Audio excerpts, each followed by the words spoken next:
I'm Marie Stolte, and I've been a Master Gardener since 2019, or actually an intern, but whatever. Anyway, I'm a Master Gardener, and this is my indoor seed starting setup, which, since it's the off season, these are actually all of the annual plants that I take outside in the summer and bring back in the winter, and some cuttings and things that I'm kind of playing with.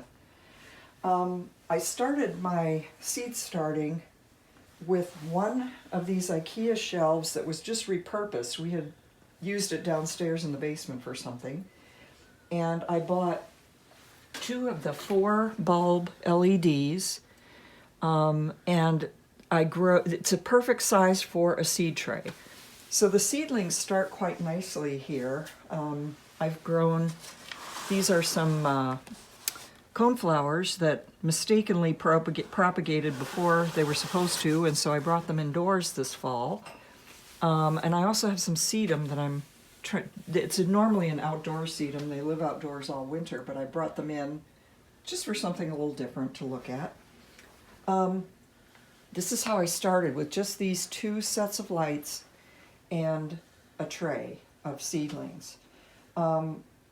Unfortunately, this setup doesn't work the best once the seeds get a little larger, because the distance between these shelves is not very great. And so that's one of the things I regretted about it. And the other thing is, when the seeds get bigger and I have to lift this, not the whole area will not be lit up. From September, I had put them under moist stratification, and they germinated in the moist bag because it was still so warm out. So rather than throw them away and start with a new set of coneflower seeds, I planted them, and I'm going to try to grow them over the winter time and sell them in the plant sale. The thing I love about adding to my plant sale setup, which gets second year I did this again, so I just had twice as many seedlings. And the third year, a neighbor of mine who used to grow roses gave me these 2 fixtures, simple shop lights with grow bulbs in them. And so my husband created this from PVC pipe. He drilled some holes so I could lift and lower the lights, and it's a workable thing on a 5-foot table. There's another set of lights that's hanging from the bottom of the table that can accommodate another set of plants.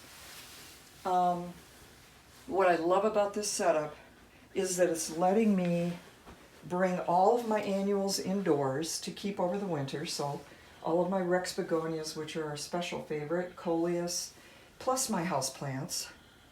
And it's also letting me create cuttings, which I love doing, and I love giving away plants to my friends. Right down here, I've got a lot of stuff propagating that I mostly took in the fall. There's an Arctic blue arborvitae, there's a redbud, hydrangeas. I do this in mixture of perlite and vermiculite, which I wet, and just take the cuttings, put them in moistened vermiculite and perlite, and the cuttings are just anything I get. This one's beginning to root. I'll let it get a little bit further before I take it out.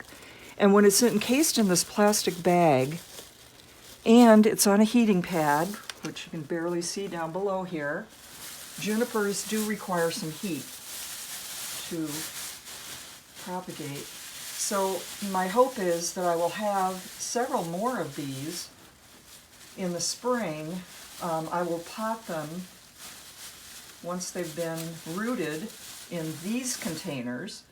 And these are just simple milk cartons filled with that same mixture. This is a red bud.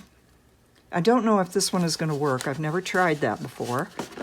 But basically that's what I have. I have junipers that I want to try to make into a bonsais. I've got hydrangeas. This is a nanny berry. And I also have propagated a lot of boxwood, actually. They root very easily. These are Cotoneasters, a small shrub that's about 18 inches tall. These I rooted in September, and I just repotted them in October, And the is end of there October. any new growth, or is that what they look like when you cut them? That's what they looked like when I cut them. So they're still pretty new.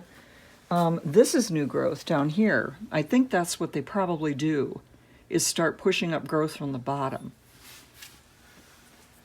And then these are, I think these were high bush cranberry.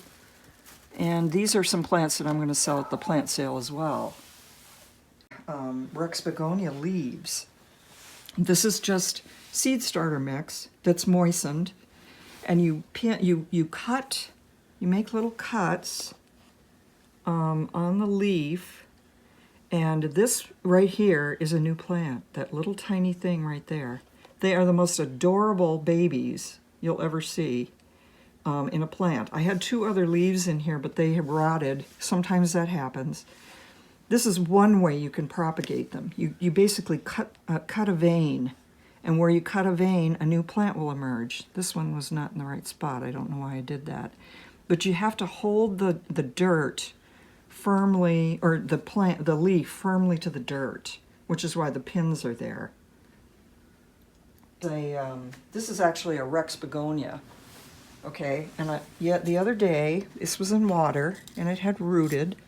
Let's see if I can get it out of here without harming it. Okay, so you can see the little roots on that. And once it rooted in water, this took about, I want to say, probably took 6 weeks before it rooted.